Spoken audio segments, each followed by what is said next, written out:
అడుగుతారు. సో కాంగ్రెస్ పార్టీకి ఉంది 13 స్థానాలు, సో బీఆర్ఎస్ కు ఉంది 5 స్థానాలు, బీజేపీకి 8, ఇతరులకు 2. సో వేములవాడలో ex officio vote advantage, ex officio vote definite గా అవకాశం ఉంది, అంటే 14 స్థానాలు ఉండబోతున్నారు.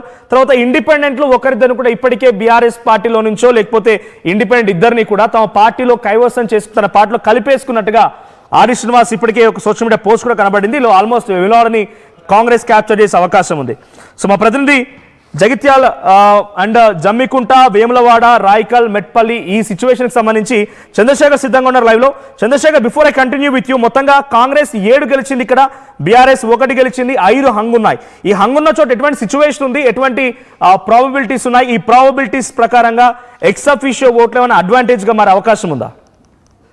ఎస్ మనోజ్, ఎన్నికల ప్రక్రియ అయిపోయి కౌంటింగ్ ప్రక్రియ కూడా ముగిసిన తర్వాత ఏ పార్టీకి అబ్సల్యూట్ మెజారిటీ రాని పక్షంలోనే ఇది హంగ్ ఏర్పడింది. కరీంనగర్ ఉమ్మడి జిల్లా వ్యాప్తంగా 13 మున్సిపాలిటీలు, 2 కార్పొరేషన్లు ఉన్నటువంటి నేపథ్యంలో ఇప్పటికే పెద్దపల్లి జిల్లాకు సంబంధించి రామగుండం కార్పొరేషన్ అలాగే ఇతర మున్సిపాలిటీలన్నీ కూడా సంపూర్ణమైనటువంటి మెజారిటీతో కైవసం చేసుకున్నటువంటి పరిస్థితి.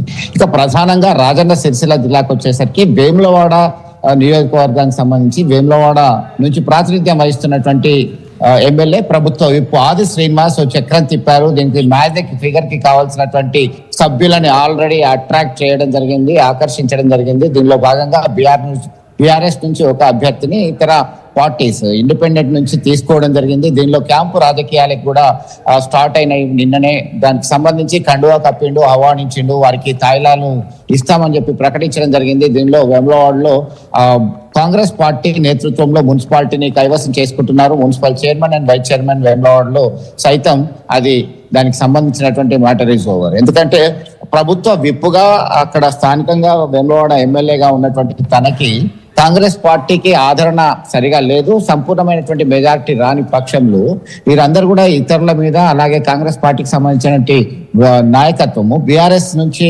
ఒకరిని ఆకర్షించి ఇతరులను లాక్కోవడం జరిగిందని చెప్పేసి ప్రధానంగా ఇతర పార్టీకి సంబంధించినటువంటి నేతలు ఆరోపిస్తున్నటువంటి పరిస్థితిని మనం గమనించవచ్చు. దీనిలో ఒక్కసారిగా మనము దీన్ని 28 మ్యాజిక్ ఫిగర్ లో 28 పూర్తి స్థానాలు మున్సిపల్ కౌన్సిలర్లు ఉంటే 14+1 15 రావాల్సినవి ఉన్నాయి. 15 రాలేకపోతున్నటువంటి సమక్షంలోనే తీసుకున్నాము.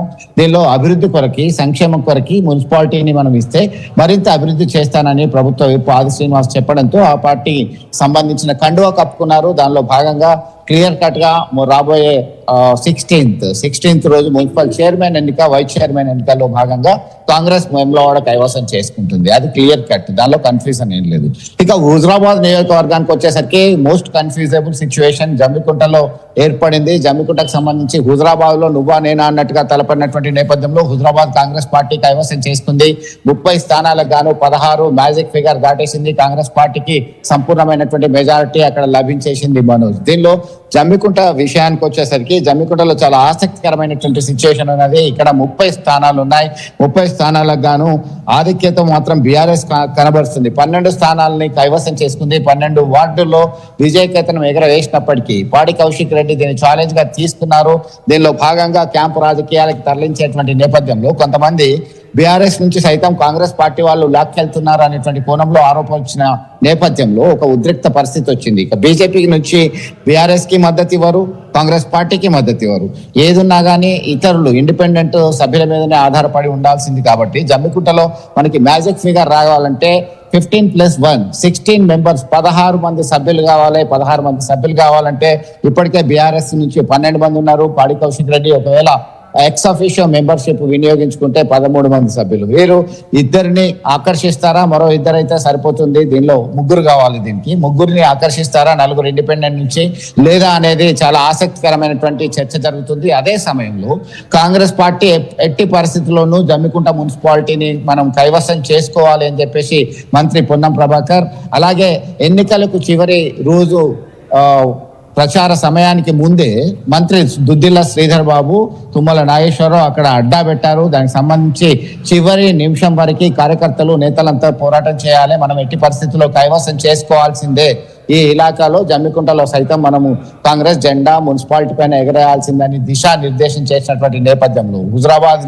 కాంగ్రెస్ పార్టీ నియోజకవర్గ ఇన్ఛార్జ్ ప్రణవ్ బాబు ఆయన చక్రం తిప్పుతున్నటువంటి పరిస్థితి మనం గమనించవచ్చు. అట్ ద సేమ్ టైం పాడి కౌశిక్ రెడ్డి ఎట్టి పరిస్థితుల్లో నా ఇలాకాలో కాంగ్రెస్ జెండా ఎట్లా ఎగరేస్తుంది, ఎట్లా జరుగుతుందో చూద్దాం అనేటువంటి కోణంలో చాలా దృఢ నిశ్చయంతో కౌశిక్ రెడ్డి ఉన్నటువంటి పరిస్థితి. నువ్వా నేనా, ఎవరి వైపు మొగ్గుతారు ఈ కౌన్సిలర్లు, ఇండిపెండెంట్ కౌన్సిలర్లు అనే కోణంలో ఆసక్తికరమైనటువంటి చర్చ జరుగుతున్నటువంటి నేపథ్యం. ఏ పార్టీకి సంబంధించినటువంటి కౌన్సిలర్లు ఆ పార్టీ నేతలతోని క్యాంపు రాజకీయాలకు వెళ్ళిపోయారు, హైదరాబాద్ లో అడ్డా పెట్టారు.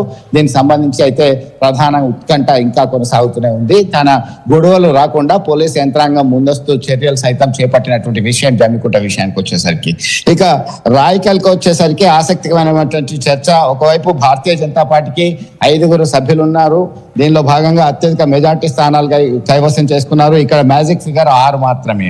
ఇంకా ఒక్కరు ఇస్తే 1+1, ఇంకా 2 అయితే ఇక్కడ బీజేపీ కౌన్సిల్ కైవసం చేసుకునేటువంటి అవకాశం ఉన్నప్పటికీ దాన్ని గండి కొట్టాల్సిందే, దాన్ని చెక్ పెట్టాల్సిందే. ఎలాగైనా కాంగ్రెస్ పార్టీ కైవసం చేసుకోవాలని పావులు కలుపుతున్నారు కాంగ్రెస్ పార్టీ శ్రేణులు, నేతలంతా సైతం. At the same time BJP MP Dharmapuri Arvind ఇలాకా జగిత్యాల నియోజకవర్గం సైతం వస్తుంది కాబట్టి జగిత్యాల నియోజకవర్గంలోని రాయకల్ని ఖచ్చితంగా కైవసం చేసుకోవాలి, మనం సమీపంలో ఉన్నామని చెప్పేసి పావులు కలుపుతున్నటువంటి పరిస్థితి. బీఆర్ఎస్ వారికి బీజేపీకి ఇంటర్నల్ అండర్స్టాండింగ్ తో ఒకటి చైర్మన్ అండ్ వైస్ చైర్మన్ వస్తుందా అనేటువంటి కోణంలో ఒక చర్చలు అయితే జరుగుతున్నటువంటి పరిస్థితి. లేదంటే కాంగ్రెస్ పార్టీకి మద్దతు ఇస్తారా అని చెప్పి పావులు కలుపుతున్నటువంటి పరిస్థితి. ఈ 2 పార్టీలకు సంబంధించినటువంటి నేతలు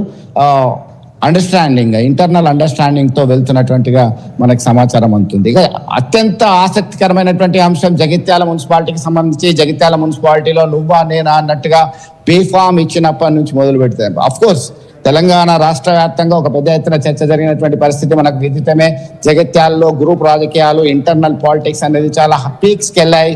ఒకవైపు sitting MLA doctor Sanjay Kumar BRS ఎమ్మెల్యేగా కొనసాగుతున్నారని ఆయన స్వయంగా చెప్పారు. అదంతా కూడా మనకు విదితమే. తాజా మాజీ ఎమ్మెల్సీ ఎవరైతే జీవన్ రెడ్డి, ఆయన వర్గానికి సంబంధించి బీఫామ్ ఇచ్చినటువంటి జీవన్ రెడ్డి వర్గం, ఇండిపెండెన్స్ జీవన్ రెడ్డి వర్గం, బీఫామ్ ఇచ్చినటువంటి కాంగ్రెస్ లో సంజయ్ వర్గం, ఇండిపెండెన్స్ లో సంజయ్ వర్గం, ఇలా 18 స్థానాలు కాంగ్రెస్ బీఫామ్ తో, అలాగే స్వతంత్ర అభ్యర్థులుగా ఉన్నటువంటి వ్యక్తులు జీవన్ రెడ్డి వర్గానికి సంబంధించిన పూర్తి స్థాయిలో చూసినట్టయితే 18 మంది అక్కడ ఉంటే ఇక్కడ 17 మంది ఉన్నారు. డాక్టర్ సంజయ్ కుమార్ బీఫామ్ ఇచ్చినటువంటి వాళ్ళు, అలాగే స్వతంత్ర అభ్యర్థులు. ఓవరాల్ గా చూసినట్టయితే 26 మ్యాజిక్ ఫిగర్ ఉంది. 23 స్థానాల్లో కాంగ్రెస్ పార్టీ కైవసం చేసుకుంది. ఇతరులు ఇండిపెండెంట్ అభ్యర్థుల మద్దతుతో అక్కడ ex officio membership doctor Sanjay Kumar వినియోగించుకుంటే 24+ ఇక 2 అయితే సరిపోతుంది. అక్కడ ఓవరాల్ గా అధిష్టానం ఏం చేయబోతుంది, అధిష్టానం ఎవరిని కన్విన్స్ చేయబోతుంది అనేది ఆసక్తికరమైనటువంటి చర్చ జరుగుతుంది. కాంప్రమైజ్ అవుతారా జీవన్ రెడ్డి, లేదంటే డాక్టర్ సంజయ్ కుమార్ ని సంధానిస్తారా? ఇప్పటికే జీవన్ రెడ్డి ఒక స్టేట్మెంట్ ఇవ్వడం జరిగింది, మీడియా కాన్ఫరెన్స్ కూడా ఏర్పాటు చేసి 10 ఏళ్లుగా కాంగ్రెస్ పార్టీ జెండా మోసిన వాళ్ళకే అవకాశం ఇవ్వాలి, ఎట్టి పరిస్థితుల్లో కొత్తగా వచ్చినటువంటి వలస నేతలకి ఇచ్చే ప్రసక్తే లేదు, అది మంచిది కాదు అని ఇండికేషన్ ఇచ్చినటువంటి నేపథ్యంలో ఏం జరుగుతుంది అనేటువంటి ఆసక్తికరమైనటువంటి చర్చ జగిత్యాల రాజకీయాలకు వచ్చేసరికి మనం గమనించవచ్చు. అలాగే కోరుట్లలో క్లియర్ కట్ మెజారిటీ వచ్చేసింది. కోరుట్లలో 1 సైడ్ గా కాంగ్రెస్ పార్టీ కైవసం చేసుకుంది. ఇక్కడ డాక్టర్ సంజయ్ కుమార్, కల్వకుంట్ల సంజయ్ కుమార్ ఆయన ప్రాతినిధ్యం వహిస్తున్నాడు. ఆయన ఇలాకాలో మెట్పల్లి ఉంది, మెట్పల్లిలో చాలా ఆసక్తికరంగా మారింది. ఎవరు 4 బేర్ చేస్తారు, 4 భరించే శక్తి ఏ పార్టీకి ఉంది? భారతీయ జనతా పార్టీ ఈ 4 స్వతంత్ర అభ్యర్థులు వస్తే సరిపోతుంది అనేటువంటి కోణంలో చర్చ జరిగినటువంటి నేపథ్యంలో ఆ 4 సభ్యులను ఎవరైతే బాగుంటది అనేటువంటి కోణంలో పెద్ద ఎత్తున చర్చ జరుగుతుంది. ఇప్పటికే మంతనాలు జరుగుతున్నాయి. వీళ్ళంతా కూడా క్యాంపు రాజకీయాలకు వచ్చేసరికి, మెట్పల్లికి వచ్చేసరికి 26 స్థానాలు ఉంటే కాంగ్రెస్ 6, బీఆర్ఎస్ 6, అలాగే బీజేపీకి 10 మంది కౌన్సిలర్లు వచ్చారు, ఇంకా 4 ఇండిపెండెంట్. మనకి ఇక్కడ కావాల్సినటువంటిది 13+1, 1/2+1 మెజారిటీ మ్యాజిక్ ఫిగర్ కావాలి. కాబట్టి మరి ఎవరి మద్దతు వచ్చేటువంటి అవకాశం ఉంది? ఒకవేళ వస్తే ఎట్లా? ఇప్పటికే మనకున్నటువంటి సమాచారం మేరకి ఒకవేళ ధర్మపురి అరవింద్ ఇన్వాల్వ్ అయితే భారతీయ జనతా పార్టీ పక్కాగా మెట్పల్లి మున్సిపాలిటీని కైవసం చేసుకుంటుంది. లేదంటే doctor Sanjay Kumar sitting MLA involve అయితే పార్టీని మరి ఎట్లా తీసుకుపోతాడు, ఎవరిని ఆకర్షిస్తాడు, ఏం జరగబోతుంది అనేటువంటి ఆసక్తికరమైన చర్చ జరుగుతుంది. ఒక రకమైనటువంటి చర్చ అయితే ఇటు Congress party, BJP, BRS. Chandrashekar, ఒకసారి రాయకల్కి సంబంధించి చూస్తే రాయకల్లో 12 వార్డులు ఉన్నాయి. ఆ 12 వార్డుల్లో కాంగ్రెస్ 3, బీఆర్ఎస్ 3, బీజేపీ 5, ఇతరులు 1. ఇక్కడ మ్యాజిక్ ఫిగర్ 7. సో ఇందాక మీరు చెప్తున్నట్టుగా బీఆర్ఎస్ బీజేపీ వెళ్తుందా అనే క్వశ్చన్ మార్క్ ఉంది ఒకటి. అది తర్వాత సెకండ్ ఆప్షన్ వచ్చేసి ఇతరులు కనుక బీజేపీలో కలిస్తే అక్కడ 6 స్థానాలు అవుతాయి. Ex officio vote Arvind Dharmapuri ఇక్కడ ఉపయోగించుకోగలుగుతారా ఆయన? సో మీరు అన్నట్టుగా Manoj, Supreme Court new guidelines issue చేసింది. ఒక ఎంపీ ఎక్కడైతే తన ఓటు హక్కు ఉంటుందో, ఏ ఏరియాలో అయితే ఓటు హక్కు ఉంటుందో అక్కడ మాత్రమే వినియోగించుకోవాలనేటువంటి అంశము తెర మీదకి వచ్చింది.